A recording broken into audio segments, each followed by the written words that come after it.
Hola, ¿cómo están? Mi nombre es Nancy Molina Díaz de León y estamos en Butaca 169.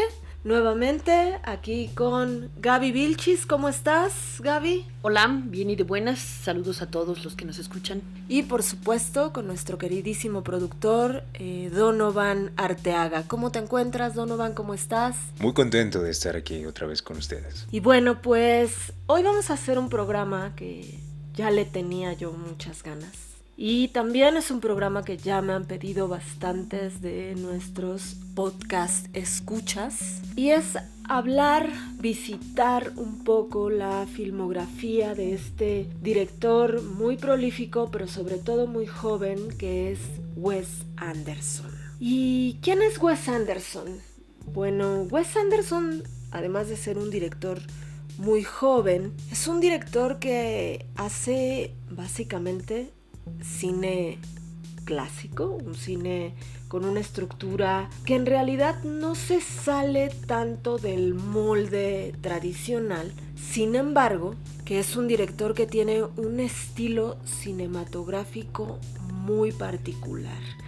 Y muchos dirán que hace comedia, parodia, una especie de cine muy, pues que se adapta como a muchas dimensiones. Sin embargo, yo creo que es un autor que hace un cine muy fino. ¿Qué opinan ustedes? ¿Qué me pueden decir de este director? Bueno, pues que además de ser director, es guionista de sus pelis, es productor y es actor de doblaje, ¿no? Es un clavado de la simetría, ¿no? Tiene estos encuadres muy simétricos, muy equilibrados, ¿no? Que contrastan con estos movimientos de cámara, ¿no? Que son a veces muy tranquilitos, como estos travelings que tiene para irnos cambiando de lugar para presenciar diferentes acciones en un solo plano. Pero también este movimiento que nos decías en el whip pan, ¿no? Que es así el latigazo que da la cámara para ir a un lado y luego al otro, como si fuera un campo contra campo, pero sin pues haciéndolo con la cámara, ¿no? Entonces, esto es un virtuoso. A mí me parece que es un tipo brillantísimo y sobre todo es muy meticuloso con sus obras, ¿no? Con el color, con la ropa, con los filtros, ¿no? Los tonos que deben de tener sus películas y estos contrastes, estos altos contrastes de sus paletas de colores. Bueno, a mí me parece que es un tipo muy técnico y creo que en la medida en la que ha ido avanzando, pule una técnica muy propia de él, ¿no? Por ejemplo, la última película, creo que ahí es excesivamente técnica. Incluso a mí hasta a veces me causaba un poco de conflicto eso. Pero bueno, ya llegaremos ahí. Pero es un tipo que a mí me parece que es muy inteligente, ¿no? Él estudia, hasta donde sé, estudió filosofía. Sin embargo, sus películas no están, pienso yo, no tiene un fondo filosófico muy fuerte. Pero no lo digo como si fuera un problema, sino que más bien él, yo creo que él comprende muy bien que el cine, y parte de eso, ¿no? El cine es historia, o sea, una historia, ¿no? Que contar, y creo que él lo comprende muy bien, y ese es el punto, diría yo, que Wes Anderson desarrolla bastante bien, ¿no? Que es un cineasta muy interesante. Y lo digo nuevamente porque es algo que destaca mucho en su filmografía, que es una técnica que ha ido puliendo a tal grado que es muy sencillo reconocer una película de Wes Anderson, sí, por la manera en la que está hecha.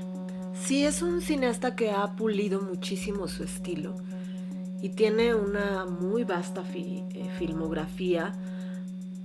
para su edad, porque es un cineasta que yo considero que es muy, muy joven. 55 años. Tío. Sí, la verdad es un cineasta muy, muy joven. Yo la primer película que vi fue The Royal Tenenbaums en el cine. Y realmente quedé maravillada con su cine.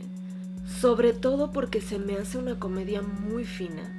Es una comedia así al estilo Molière, perfecta, o sea, hecha en actos, o sea, con una estructura aristotélica bastante bien hecha, pero muy bien adaptada, sin que nos suene, digamos, mercantil. A eso voy, ¿no? Muy bien adaptada. Sobre todo a mí lo que más me ha maravillado de este autor es la manera en la que trabaja los espacios.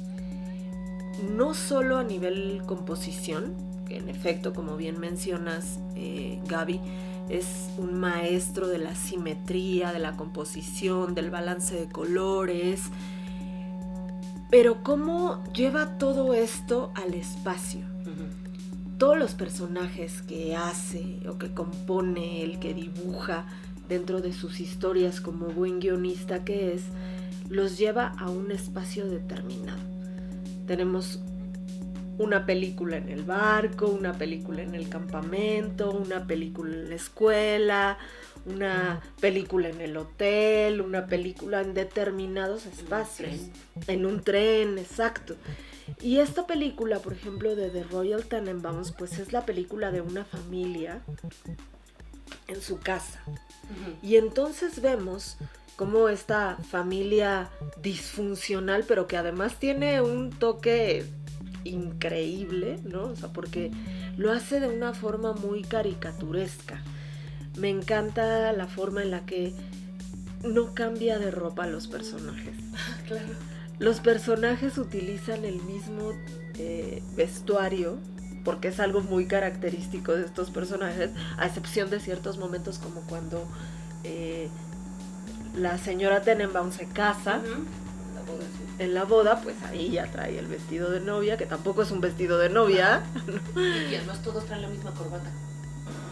Todos usan la misma corbata con el mismo patrón. Y las chicas traen el mismo vestido, porque no es un vestido de novia, sino es un vestido como de noche, pero tanto Anjelica Huston, ¿no?, como Gwyneth traen el mismo vestido. Y los hombres traen el mismo traje y la misma corbata. Sí, justo. A mí algo que me hizo así botarme de la risa cuando fui al cine fue el pants de luto. Ah, claro. O sea, yo estaba en el cine, o sea, todos callados y yo así de pants de luto, porque de verdad se me hizo un guiño y un gesto muy cómico de este personaje, que es el personaje que siempre está vistiendo un pants rojo y que trae a sus dos hijos con el mismo pants, y de repente pues se muere el señor Tenenbaum, y entonces en el funeral llegan los tres con el pants negro, y se me hizo así, bueno, me dio muchísima risa, claro, pero sí es una película que a mí me trae así unos recuerdos así, ¿no?, muy increíbles, justo por eso, porque es una gran película que a mí me enseñó a leer pues el cine clásico de otra manera, porque no es una película, como bien ya había mencionado, tan mercantil como el cine de Hollywood, a pesar de que está utilizando actores muy comerciales. Muy mainstream, sí. A mí la primera vez que la vi me chocó, la odié. La primera vez que la vi, igual la vi en el cine, es del 2001, andaba yo en mis 20s, entonces sí me parecía así como súper chocante y todos me cayeron súper mal, o sea, de verdad los odié a todos. Dije, bueno, ¿y estos, no? O sea, entiendo que es una burla, además como a un estilo de vida, ¿no?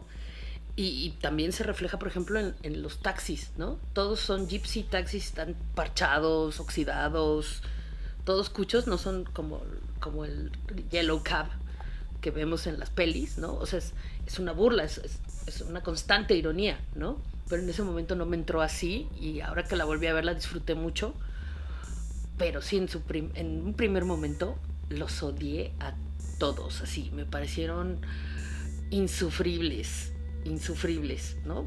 Pero sí tiene a todos estos que son como, de alguna manera también sus, pues, no diría yo actores fetiches, sino como que ya son parte de la familia, ¿no? Entre Owen Wilson, Ben Stiller, Jason Schwartzman, ¿no?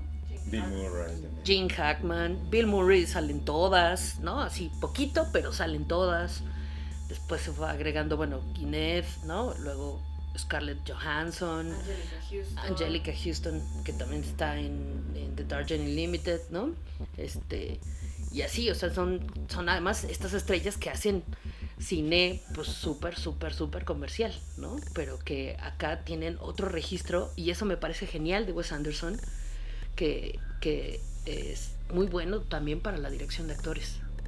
Claro, ¿no? Y bueno, lo que destaca también de Wes Anderson en esta película es, y en general, ¿no? Cómo es que está hablando de un problema, de un drama que está viviendo en este caso el señor, ¿no?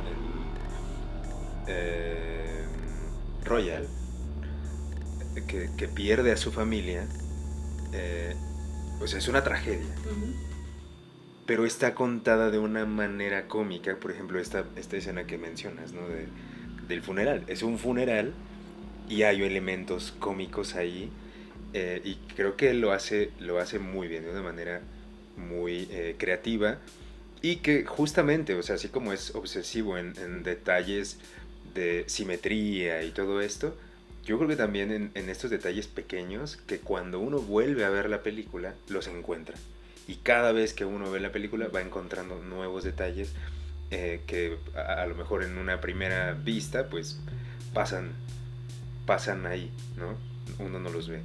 Y bueno, eso también tiene mucho que ver con el ritmo que tienen las películas de Wes Anderson. Incluso un ritmo que está acompañado de la música, ¿no? La música también me parece que es algo digno de destacarse. Sí, fíjate que con respecto a esto que mencionas de la música, me parece que tiene un muy buen gusto musical, ¿no? Sabe como qué canciones utilizar o qué composiciones clásicas, porque también lo hace, digo, en Moonrise Kingdom utiliza esta hermosísima pieza de Benjamin Britten, donde está presentando los instrumentos, ¿no? Que es increíble la forma en la que lo utiliza. En The Royal Tenenbaums pues tenemos más canciones de los Rolling Stones, ¿no? De Love, ¿no? Que está como pues un poquito más comercial. Y estaba pensando justo en esto, que si lo vemos como un director, o está como clasificado como un director de comedia. Sin embargo, yo no lo siento de repente tan cómico. Creo que eso es algo que tiene la comedia, que de alguna manera también retoma elementos que son justamente muy trágicos o muy dolorosos de la vida, y que lo que hace es como parodiarlos para darle otro sentido, ¿no? Un giro de tuerca. Digo, la secuencia del suicidio es brutal, ¿no? Y además esto que tiene muy característico de las películas de Wes Anderson, excepto en La Isla de Perros, es la muerte de un perro. ¿Sí? En todas sus películas muere un perro, hay una muerte, o sea, y ya independientemente de si es como la muerte de un perro, es que hay una muerte. Sí. Sí, y claro. Si no hay un funeral, hay una muerte, hay algo muy, muy doloroso. Y que lo trata de una manera como para darle un giro diferente. Por ejemplo, como en The Darjeeling Limited, en el funeral, ¿no? O sea, esta muerte que además es una muerte bastante cómica, pero que es una muerte sumamente trágica y dolorosa. Y que vemos además ahí un dejo como de este momento cultural, ¿no? De cómo es que los funerales en otras culturas, y especialmente en esta cultura hindú, son representados. Ajá. Bueno, ahí hay 2 funerales, porque van al funeral, o bueno, se intenta llegar al funeral del papá, Sí. ¿no? Y se les arruina el coche y se hace un lío, ¿no? Y el otro es el funeral del chavito, pero ahí hay 2 muertes ahí. Sí. Claro. Hay 2 muertes ahí. Claro, incluso la muerte del chavo que lo sacan, lo sacan cargando, ¿no? Que también es una... Bueno, alguien ve una escena así y dice, bueno, es aterrador, eso, ¿no? Que sin embargo no se ve, no hay... Lo que quiero decir es que no hay... No porque sea... O sea, yo digo ahí que es... Yo creo que sí, Wes Anderson se mueve sobre todo en la comedia, pero eso no quiere decir que ignore una profundidad, por ejemplo, sentimental, ¿no? O de los personajes, ¿no? En estas 2 películas siempre hay un conflicto y hay una superación de eso, ¿no? Una trascendencia quizá de todas esas emociones que están presentes ahí, ¿no? Pero creo que, por ejemplo, la cuestión del ritmo marca un poco para mí que está ese elemento cómico, ¿no? Cómo pone de pronto ciertos elementos ahí o cómo trata esos conflictos. Que la muerte siempre está, ¿no? Claro. A pesar de que en Isla de Perros no hay una muerte, hay un funeral, como dice Nancy. Está el funeral de creo que era Sport, ¿no? No era Spot, sino Ajá, era... buscan a Spots y en realidad termina siendo Sport. Eso dice en la plaquita, Sport. Ajá. Sport, ¿no? El perro que se comen también, Ajá. ¿no? O sea, está presente eso ahí, pero sí es verdad. O sea, creo que tiene una dimensión distinta en la que él aborda este tipo de problemas, ¿no? Y eso es muy interesante. Bueno, y dando un pequeño saltito, como volviendo un poquito a The Royal Tenenbaums, y justo como pues creo que en todas sus películas, es algo que a mí me llama muchísimo la atención y que me pone así como muy mal. Es esto que les decía de los espacios, ¿no?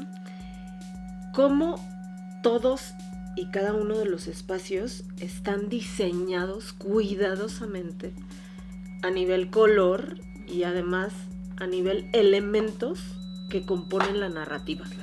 Por ejemplo, en The Royal Tenenbaums, bueno, o sea, el closet en donde están como todos los juegos, las máscaras, ¿no?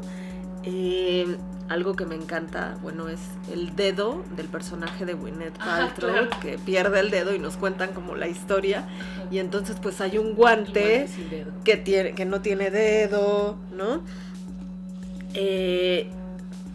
Las camas, ¿no?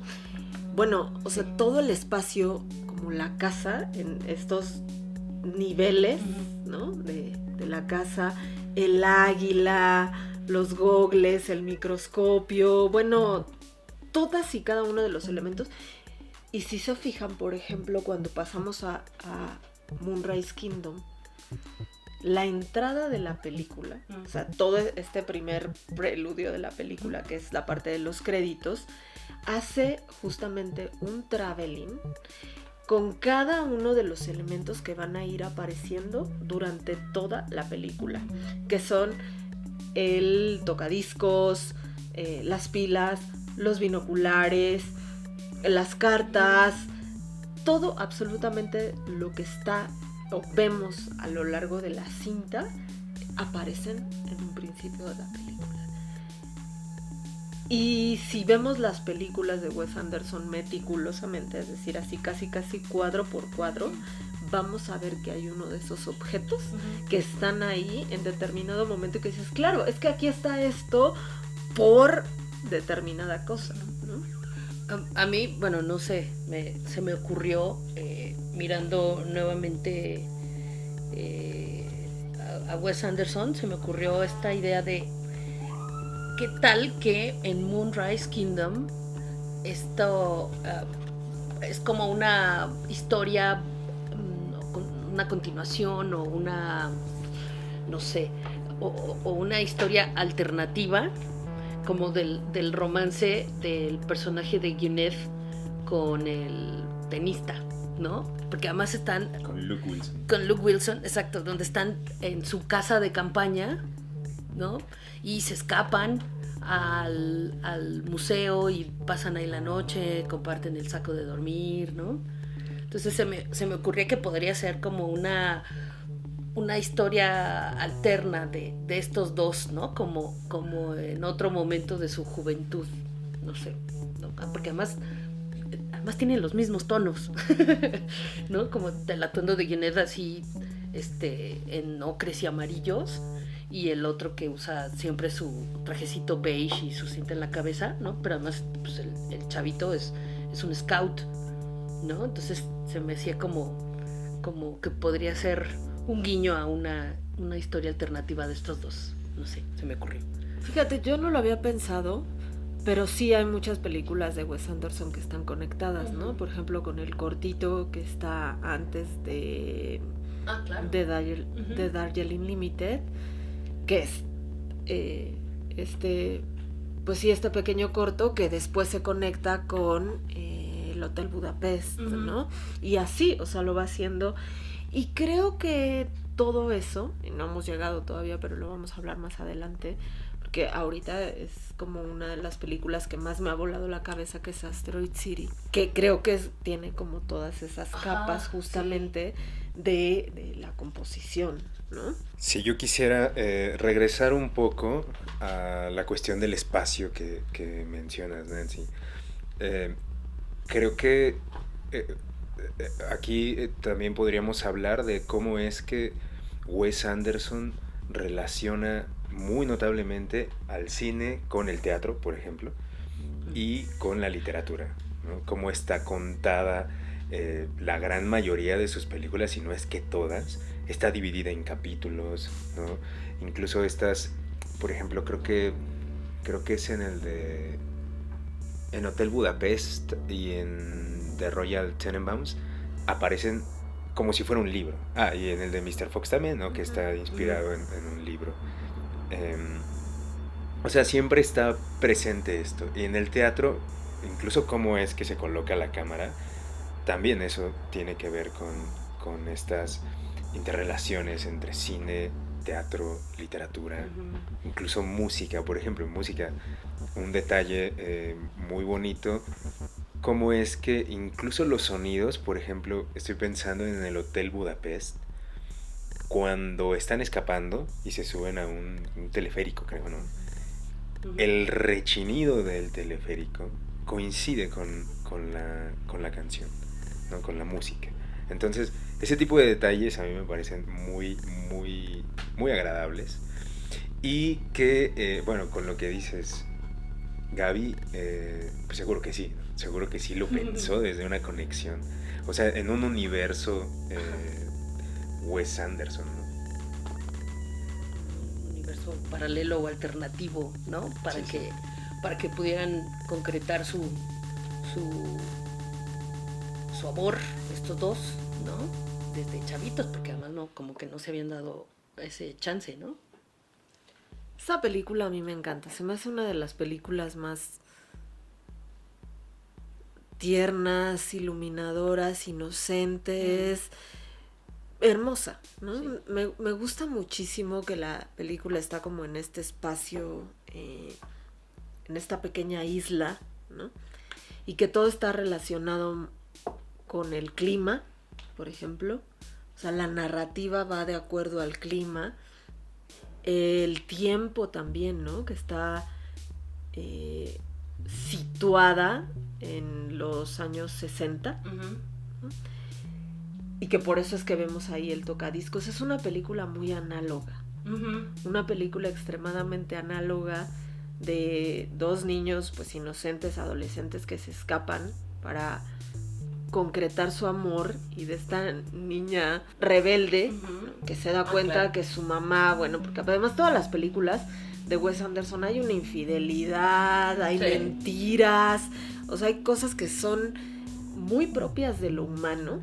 La relación del padre con el hijo también, ¿no? Exacto, ¿no? O sea, como familias disfuncionales, pero disfuncionales completamente dislocadas, y que te las pone de una forma que tú dices, pues sí, así es, o sea, y no con el hecho de normalizarlo, sino de hacértelo ver de otra manera, ¿no? De hacerte reflexionar acerca de eso, pero sobre todo gozar de la manera en la que él ha creado su estilo propio, porque ya independientemente de la historia, pues si hay un estilo fílmico, un estilo del detalle, de la composición y de una narrativa que no pierde absolutamente ningún detalle a lo largo de la historia, y que, como bien mencionas, Donovan, claro, está muy relacionado con la literatura, sobre todo con la literatura clásica, en una composición, o sea, determinados capítulos, ¿no? Sí. Y hay un epílogo y un preludio, y cada uno de los elementos están bien articulados dentro de la narrativa, además de los objetos. Yo de verdad estoy fascinada con esta cuestión de los objetos, cómo puede ser no solo tan clavado con el espacio, tan clavado con la composición de personajes, con la composición fotográfica, sino que además tiene que meter en el diseño de producción objetos específicos que además van a ir formando parte de la narrativa, como en The Darjeeling Limited, que son las maletas, ¿no? Estas increíbles maletas que están numeradas, que además están numeradas, ¿no? Sus iniciales y sus iniciales están numeradas, para que además terminen abandonándolas. Claro, que es un poco el ejercicio del viaje, ¿no? Exacto, dejar de ir cargando equipaje que no les está sirviendo absolutamente para nada. Claro. Absolutamente para nada. Sí, ¿no? Y eso tiene mucho que ver con estas relaciones rotas que él coloca y que en algún momento pues son superadas, ¿no? No es que sea, y eso también es algo que me gusta, ¿no? De lo que hace Wes Anderson.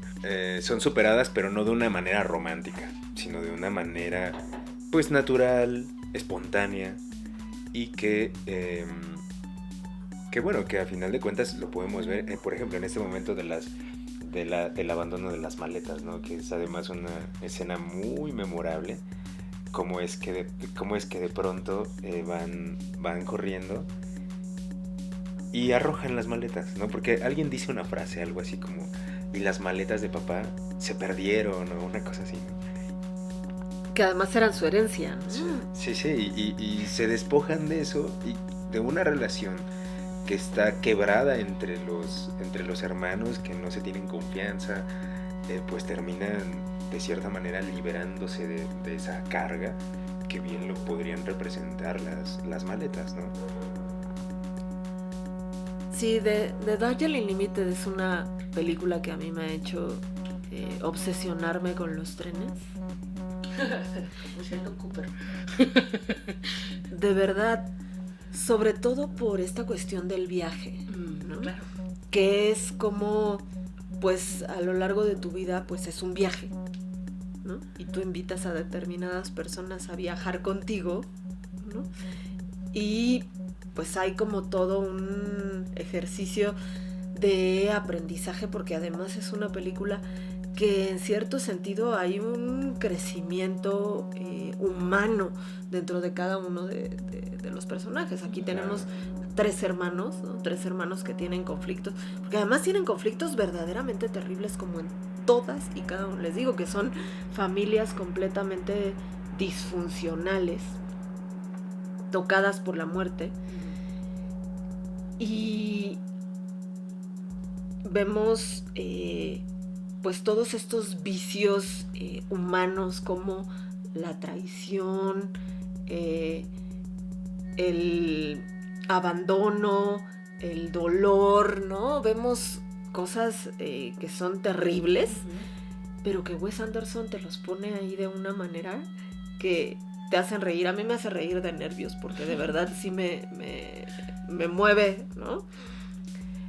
Sin embargo, me encanta. O sea, me encanta, es uno de los directores que más admiro por su clavadez y su manera de tratar las historias dentro del cine. Sí, yo creo que ahí quizá estaría el elemento filosófico, ¿no? No es que sean películas filosóficas, a lo mejor podríamos decir que son películas que tienen un abordaje del tema filosófico y que luego lo que nos muestra sería ese resultado, ¿no? De cómo es que todos vivimos en una situación así, pero que también algo bonito es que a pesar de todas estas dificultades que enfrentan sus personajes, pues uno como que aprende con eso también, ¿no? Y esa forma de lidiar con la tragedia, con el drama, es algo que una película de Wes Anderson, pues creo que te reconforta un poco, ¿no? Yo creo que en cualquiera, al menos en las que yo he visto. Sí, por ejemplo, estoy pensando en estos momentos donde ellos, bueno, al principio todo el tiempo se están fastidiando, ¿no? Uh-huh. Todo el tiempo se están jodiendo y se hacen cosas y se pegan y se cuentan los secretos del otro, ¿no? Y luego transitan a un lugar donde son capaces, primero, de dejar ir, ¿no? De soltar este rollo con su papá, ¿no? Porque además es así de, es que yo era su favorito, él me lo dijo, y luego decía, pues la verdad no estaba yo seguro porque ya no se le entendía nada, ¿no? Y los otros pues también entienden por qué su mamá no está con ellos, y luego también entienden por qué su mamá se vuelve a ir, que también me parece ahí bien fuerte, ¿no? Donde ya ella les dijo, no, pues vengan en otro momento, ahorita no se puede porque hay estas dificultades, y les vale chetos y pues van a verla, y ella les dice, es que yo les dije que no vinieran ahorita, ¿no? Y luego pues se va, ¿no? Les deja el desayuno listo y se va. Y en el monasterio en el que está es como de, sí, le da por irse por temporadas, ¿no? Pero siempre regresa, ¿no? Y entonces es como entender que la banda es así, ¿no? Que no es falta de cariño, como dice la canción, que somos así, ¿no? Que somos distantes, pero eso no significa que no amemos a las personas, ¿no? Que a lo mejor no estemos en algún momento importante de alguna persona, pero podemos estar en muchos otros, ¿no? Y eso no significa que no los amemos, ¿no? Eso me parece así poderoso, ¿no? Y me llamó mucho la atención porque además también tiene ahí un rollo Wes Anderson con la cultura hindú, ¿no? Está como muchas películas están permeadas por personajes, por colores, por música hindú, ¿no? Como Pagoda en los Tenenbaum, ¿no? Y sí, el otro chico que está en el Gran Hotel Budapest, sí, el que va con Ray Fiennes, ¿no? Sí.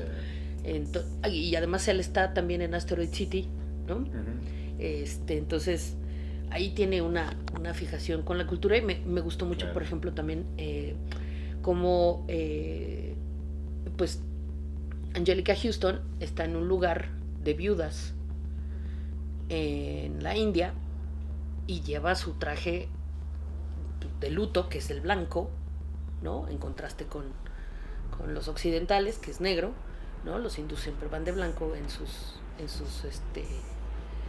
funerales, y tiene el cabello corto, pero como se le notan como los tijeretazos, ¿no? Y entonces me recordó a una película que se llama Agua, de Deepa Mehta, donde habla de lo trágico que es ser una mujer viuda en la India, ¿no? Y todas las peripecias que tienen que pasar, pero me pareció bien potente que tuviera ese cuidado en retratar a Anjelica Huston como la viuda, digamos, en esta cultura hindú, ¿no? Viviendo su duelo.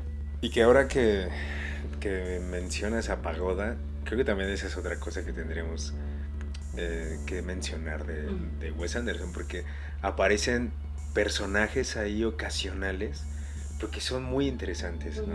O sea, como los personajes que no son los principales también tienen una historia bastante interesante y que resultan tipos poco excéntricos, como Pagoda, ¿no? Pagoda, que es un tipo que pocas veces habla, solo con sus gestos, ¿no? Ujú. Y también tiene que ver con la selección de actores, porque creo que los actores que selecciona son cómicos, pero también saben expresar muy bien las emociones con la voz también, ¿no? Con sus gestos, con su forma de actuar, y creo que también eso, no sé, Pagoda a mí me gustó bastante en la película de los excéntricos Tenenbaum. Sí, es un gran personaje. Que además son estos personajes pivotes que están ahí como únicamente, que pareciera que son realmente como adorno y de relleno, pero que Wes Anderson no te deja que esos personajes sean personajes de relleno, sino que son personajes que sí están ahí como de alguna manera por algo. También es un poco como en el caso del narrador, que esto también es una cosa que también toma muchísimo de la literatura, que es el narrador que está tanto en en Asteroid City es otra cosa, pero que está en Moonrise Kingdom, ¿no? Este narrador ahí que pues no lo tomarías en cuenta, ¿no? O sea, porque la historia está centrada pues en esta familia, en estos dos niños, ¿no? En el campamento, y de repente tienes ahí esos personajes que tienen toda una construcción compleja y toda una simbología y que son parte fundamental de la historia. Sí, es verdad, la parte del narrador sí es muy característica también, ¿no? Está, por ejemplo, en el Gran Hotel Budapest. Creo que hay 3 narradores. Empieza un narrador, luego le cede la palabra a otro narrador, y creo que le cede a su vez la palabra a un tercer narrador, ¿no? Y también ahí va cambiando las voces. También sucede en The Royal Tenenbaums, también hay un narrador ahí que no nos dicen muy bien quién es, pero que sospechamos que es la chica, ¿no? La adoptada.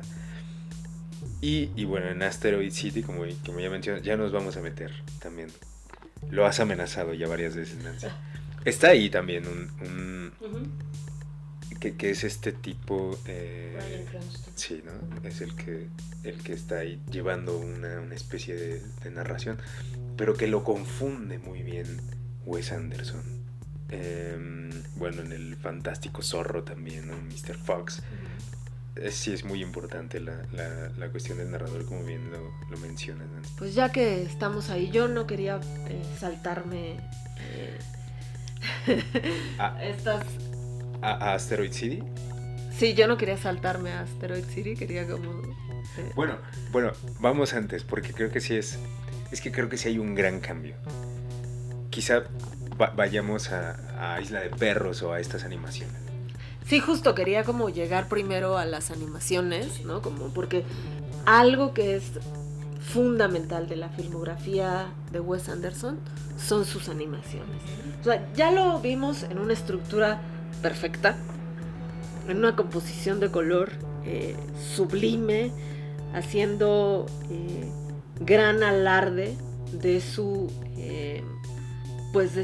maestría en la cinefotografía, y además lo vemos hacer stop motion, que eso es, para mí el stop motion es una cosa que hay que tomársela con respeto, no es cualquier cosa, porque ahí el detalle es el detalle, y además es un trabajo muy arduo, muy difícil, y lo vamos haciendo de repente fantástico señor Zorro, y después, no conforme con eso, salta a Isla de Perros, que son 2 grandes películas muy diferentes entre sí. O sea, la narrativa de ambas películas es muy distinta. En Señor Zorro la veo un poco, no plana, pero sí un poquito más, digamos, lineal, entera, con una narrativa pues muy clara, y de repente lo vemos ya en Isla de Perros, que en Isla de Perros logra hacer una narrativa clásica, pero muy diferente, distinta, más compleja, exacto, una narrativa un poquito más compleja, que bueno, ambas películas no serían nada sin los doblajes de los actores que selecciona para hacer justamente el doblaje de las películas, ¿no? Sí, hay además, o sea, el salto del fantástico señor Fox, bueno, Mr. Fox, es como estos, pues sí, se ven como marionetas, ¿no? Al final, pero son animales antropomorfos que se mueven, que tienen actitudes como de personas. Fantástico Mr. Fox está basado en un cuento de Roald Dahl. Y pues sí, tiene esta estructura como para los más jóvenes, digamos, ¿no? Pero el salto además de a Isla de Perros, es que también estamos hablando de un chavito, ¿no?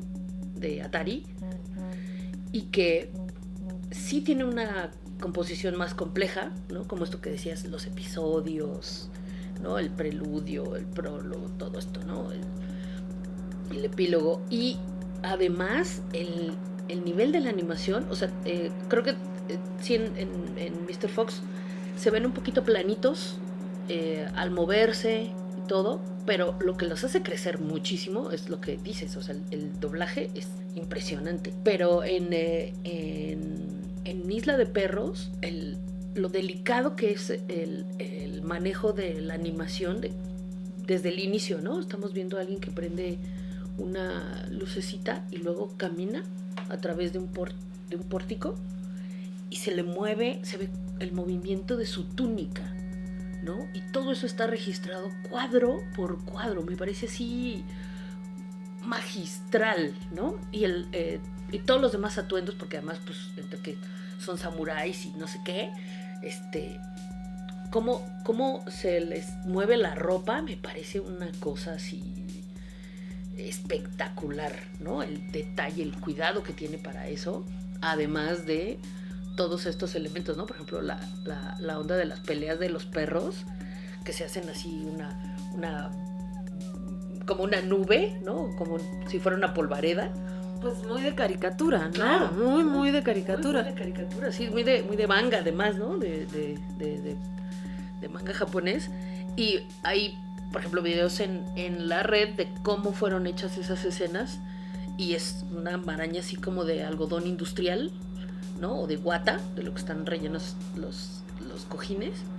Y le van moviendo, foto, le mueven, otra foto, ¿no? Y así. Pero eso se hace ver como tan, no sé, como si no fuera posible tocarlo, y es una cosa súper material que trabajado como está, te da esa impresión de que es una nube de polvo, ¿no? O cuando estalla este helicóptero que se les cae, ¿no? Donde viene el perro mecánico, el robot, cuando terminan de tirarlo, cae y entonces forma como un hongo nuclear, ¿no?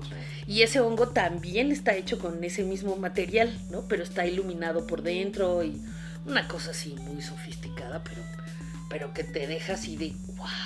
O sea, el nivel de trabajo artístico que requieren ambas es encomiable, maravilloso, soberbio. Sí, otra cosa también es la textura, por ejemplo, de las telas. Sí. Sobre todo en Fantástico Señor Zorro. Uh-huh. La textura de las telas. Creo que lo que hizo es eso, retratar muchísimo que son pues estos puppets, ¿no? Estos muñecos que están hechos de tela, y quería retratar justamente pues que viéramos la textura de la tela, ¿no? Y a nivel narrativa, pues ambas narrativas son bastante inmorales, ¿no? O sea, pasa justamente lo mismo, ¿no? O sea, volvemos nuevamente a lo mismo, ¿no? Tenemos dos narrativas bastante inmorales en ambas películas. Me gusta muchísimo la idea de que el señor Zorro pues sea un delincuente. Sí. Me encanta, ¿no? Porque es una película de delincuentes. Uh-huh. Que es algo muy parecido a su primer película, que se llama Bottle Rocket, que también es una película que habla justamente de un robo, y también tenemos ahí unos delincuentes. Hace algo muy parecido en Fantástico Señor Zorro. Pero que además también es muy interesante cómo coloca esta cuestión del ladrón en un animal, porque si lo colocara en un humano, pues sería un poco como el debate entre el libre albedrío y el determinismo, pero en un animal sí aplica, ¿no? Un animal sí está determinado. Y hay un diálogo muy bonito que tiene con la señora zorra, ¿no? Que le dice, yo pensé que no ibas a volver a robar, tú me dijiste que no ibas a robar otra vez. Y dijo, es que así soy, ¿no? Y le dijo, tal vez no deberíamos casarnos. Y parece que él ya se iba a entregar, pero al final termina regresando a su naturaleza, que es robar, ¿no? O más bien en este caso rescatar, quizá, ¿no? Pero bueno, entre estas dos películas hay 9 años. En esos 9 años este tipo, de una manera muy, pues no sé, muy preocupante, ¿no? En el buen sentido, pule una técnica tremendamente. A mí, la primera vez que vi Isla de Perros, me llamó mucho la atención estos músicos que están tocando. Tambores. Sí, ¿no? O sea, yo dije, bueno, este tipo es buenísimo en eso. En Fantastic Mr. Fox, me gusta mucho la animación, pero no, en Isla de Perros hay un avance tremendísimo, ¿no? No solo en la trama, sino en estos detalles que mencionan. Sí es admirable. Y yo veo a Wes Anderson que con cada película que saca sí hay un avance en su técnica, ¿no? Como si fuera una especie de karateka o bueno, a mí me gusta el jiu-jitsu, ¿no? De jiu-jitsero, que cada año tiene una cinta nueva o un grado nuevo que podemos ver con nuevas o no nuevas, quizá las mismas, pero una técnica muy pulida. Sí, pues Isla de Perros a mí se me hace una película extremadamente compleja a nivel narrativa, porque además se me hace una película muy política. Claro, sí. Se me hace una película así muy al estilo Michel Foucault, ¿no? De sociedades de control y demás, ¿no? O sea, sí se me hace una cuestión, independientemente de la parte muy cómica que sabemos que los gatos son los malos, ¿no? O sea, sí. Digo, o sea, no es una cuestión como de quiénes son los buenos o quiénes son los malos, ¿no? O sea, yo lo estoy diciendo como de manera burlona, ¿no? Porque sí hay ahí una cuestión política de niveles de control, Claro. ¿no? O sea, quiénes son los que tienen el control dentro de la sociedad, y está ahí. Es interesante saber que pues están estos niveles. O sea, vemos como la sociedad de a pie, ¿no? O sea, el pueblo, y luego vemos pues los líderes, que son los que aparentemente están teniendo el control de todo, pero que en realidad detrás de ellos hay alguien más que es el que está moviendo los hilos. Se me hace una película sumamente compleja a nivel político, y creo que ahí sí Wes Anderson ya empezó a sacar la casta filosófica, entonces empezó a sacar el cobre, digamos, Claro. ¿no? Ya nos charoleó con toda su pues sí, con todo su background de pensamiento, ¿no? Sí, yo estoy completamente de acuerdo contigo. Creo que en esta película sí ya vemos, es una trama política, más que la trama de la, pues del niño que va a rescatar a su perro. Hay una trama política que incluso está presente ahí, ¿no? Por ejemplo, Chief, el perro no doméstico, se opone a esta dominación que tiene, ¿no? Y que cuando le lanza Es el lumpen, ¿no? Sí, claro. Cuando le lanza ¿qué es? Una vara, ¿no? Algo ahí, una basura, le dice, no voy a ir, ¿no? Y no va, pero al final termina cediendo. Bueno, voy a ir, pero solo porque siento lástima por ti, ¿no? Y va, o sea, hay una relación ahí política, ¿no? De dominio, de los humanos dominamos a los perros, porque incluso eso se ve desde el principio, ¿no?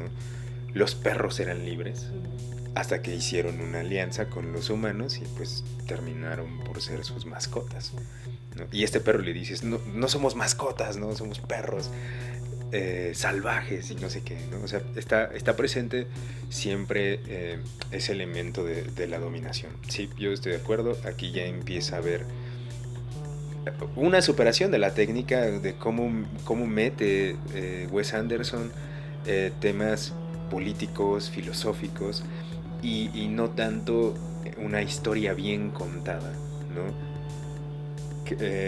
Porque creo que en Hotel Budapest es donde dice, sí, al principio dice algo así como, las historias vienen de la atención y la capacidad de escuchar, ¿no? En realidad no hay una invención que parece ser una invención ex nihilo, sino que más bien uno puede contar una historia, una buena historia, si pone atención en los detalles y en lo que dicen las personas que lo cuentan, ¿no? Pero creo que aquí Wes Anderson no está haciendo eso, que eso me parece que lo había hecho antes en las películas que preceden a Hotel Budapest, ¿no? Que además Hotel Budapest creo que es antes de Isla de Perros. Sí. Sí, ¿no? 2014, y después de 2014 ya viene Isla de Perros. O sea, parece que él incluso está marcando un parteaguas entre su cine antes de, bueno, desde Hotel Budapest hacia atrás y Isla de Perros hacia adelante, que son cortometrajes, y Asteroid City, ¿no? Que bueno, esa película creo que sí es quizá la más filosófica de todas. Quizá la más filosófica y la más compleja, porque a mí sí me voló la cabeza.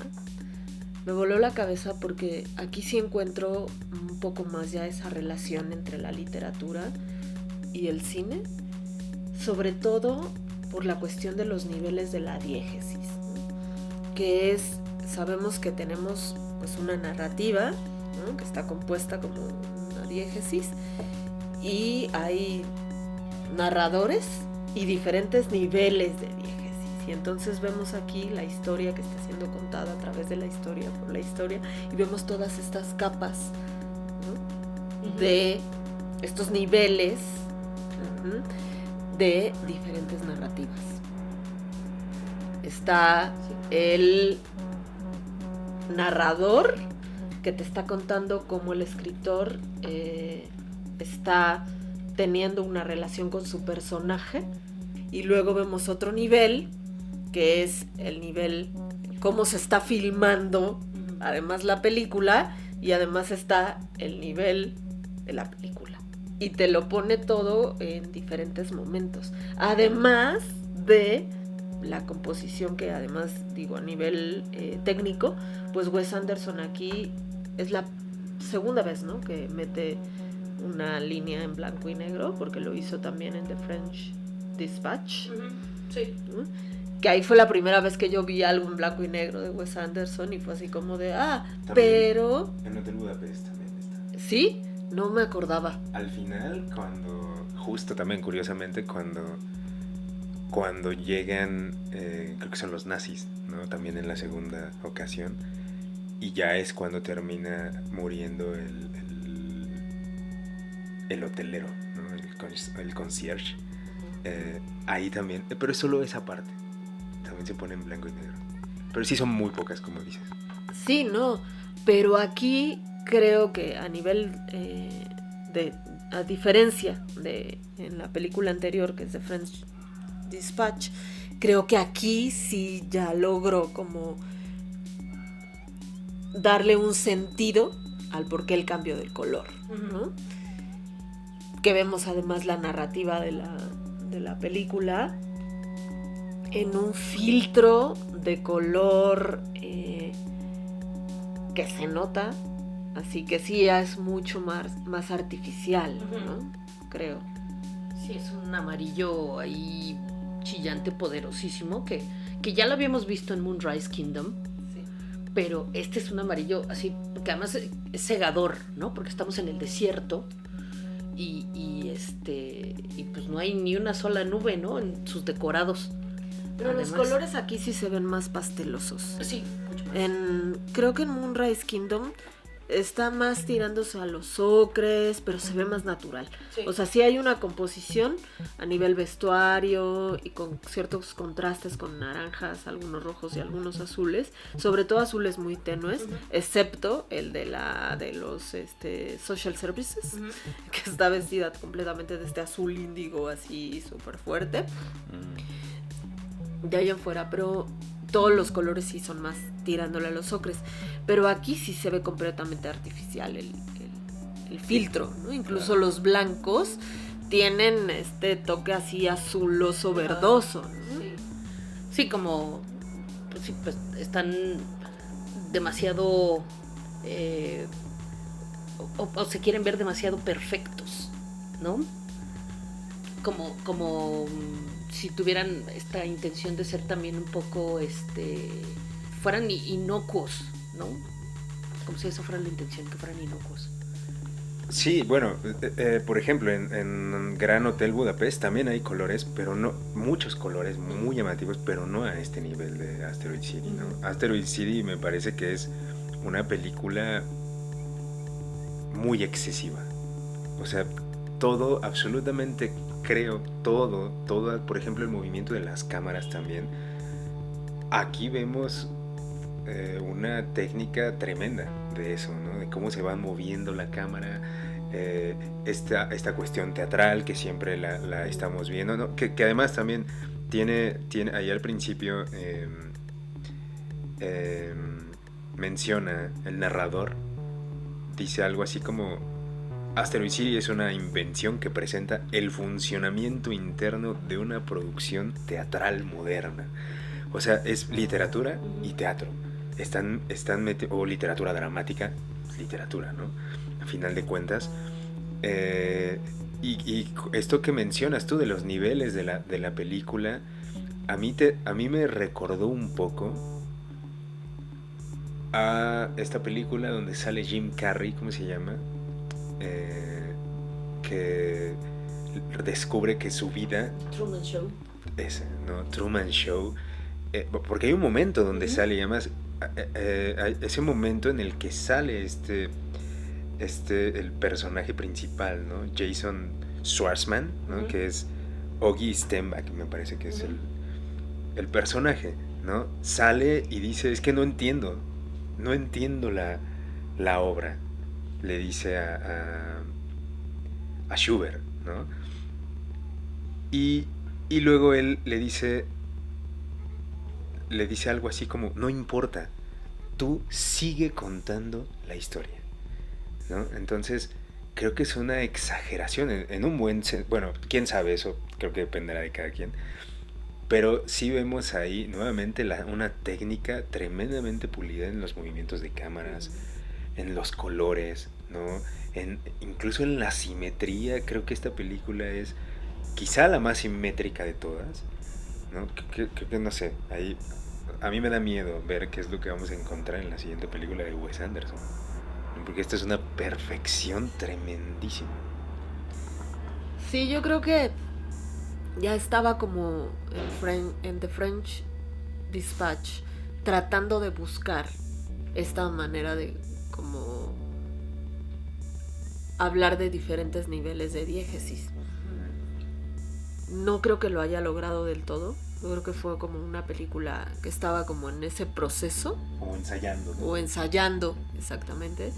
Pero que sí lo concreta completamente en Asteroid City. Claro. O sea, en Asteroid City ya es la cúspide de sí, lo logré, ahí está. O sea, ahí están todos estos niveles. Me gusta mucho eso, me gusta que además utilice a los mismos actores como en diferentes momentos, ¿no? Me gusta que dialogue el autor con los personajes, que haya un narrador que está fuera de este nivel, ¿no? Y que dentro de la historia pues también tengamos... Me fascina que haya un extraterrestre. Es lo máximo.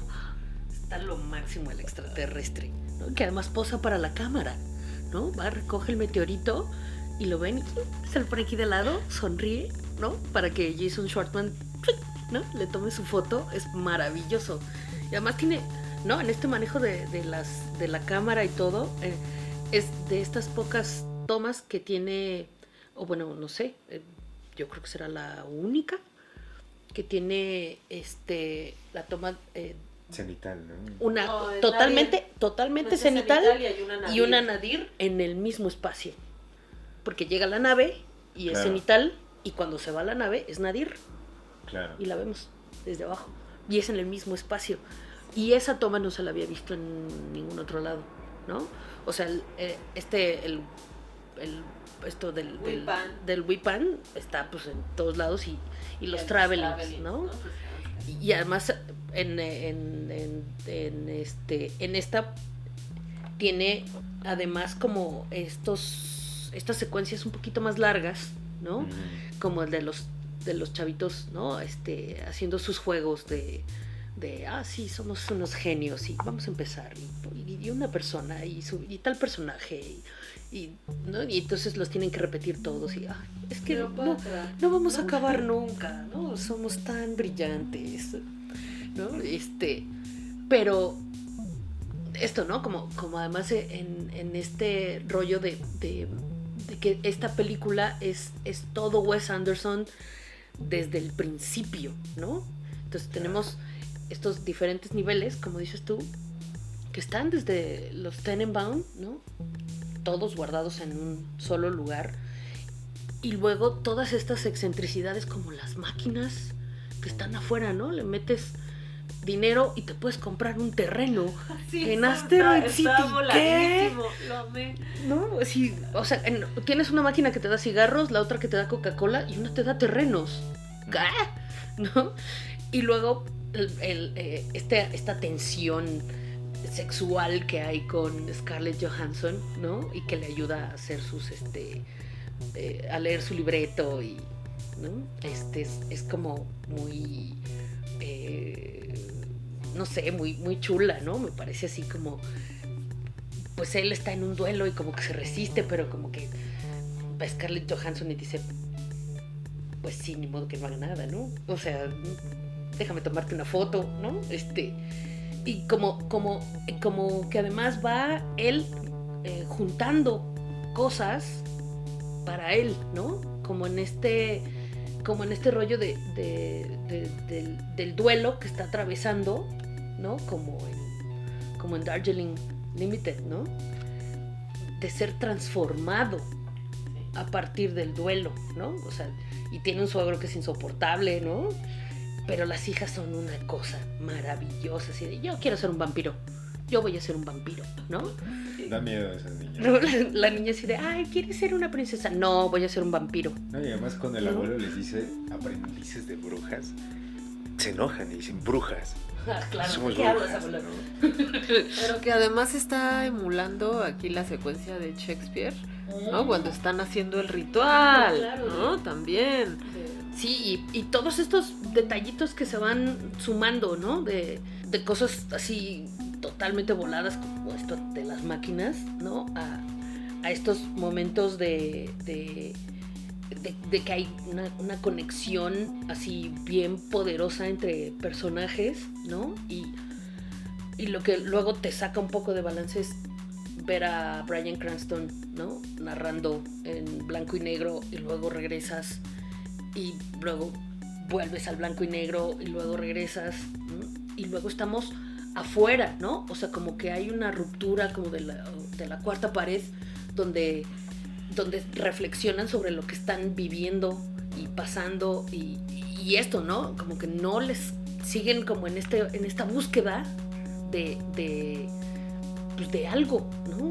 O sea, no queda muy claro qué es, pero todo esto está detonado por esta ciudad artificial, muy artificial, y está bien chido que además pues salgan estos otros morros que tienen este rayo láser, que es una locura, ¿no?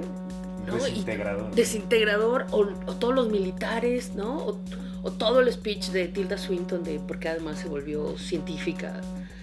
Dices, ¿qué está pasando? O sea, sí, yo coincido que es una exageración, pero también es así un Wes Anderson que dejó de estar contenido en ciertas películas, y aquí está totalmente desbordado y es maravilloso. Yo creo que quizá esta película es de las que guste menos, precisamente porque tiende a ser un poco exagerada.